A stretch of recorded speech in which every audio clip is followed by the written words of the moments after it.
કેશોદમાં ભારતના વીર જવાનોને કાજે બ્લડ ડોનેશન કેમ્પનું આયોજન કરવામાં આવ્યું છે। કેશોદમાં બ્લડ ડોનેશન કેમ્પમાં 68 લોકોએ રક્તદાન કર્યું છે।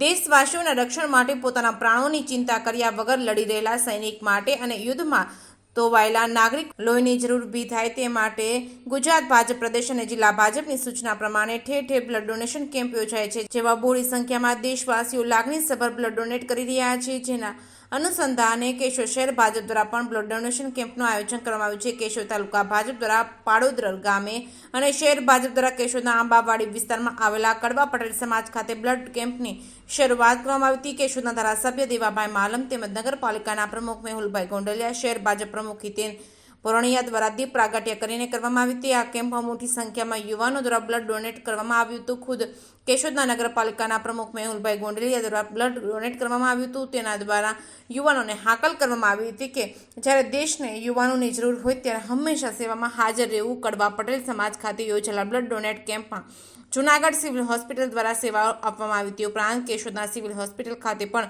ડોક્ટર હાર્દિક રામની દેખરેખ નીચે બ્લડ ડોનેશન કેમ્પનું આયોજન કરવામાં આવ્યું છે, જેમાં 28 જેટલા નાગરિકો દ્વારા બ્લડ ડોનેટ કરવામાં આવ્યું હતું।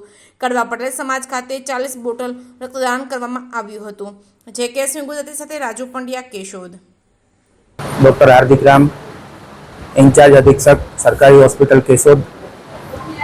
આજ રોજ આપણે ત્યાં દેશની પ્રવર્તમાન સ્થિતિને અનુલક્ષીને એક બ્લડ ડોનેશન કેમ્પનું આયોજન કરવામાં આવેલ છે, જેના અનુસંધાને GMERS મેડિકલ કોલેજ જૂનાગઢની બ્લડ કલેક્શન માટેની ટીમ આપણી વચ્ચે ઉપસ્થિત છે અને હાલમાં મોટી સંખ્યામાં લોકો બ્લડ ડોનેટ કરીને આ સેવા કાર્યમાં જોડાઈ રહ્યા છે।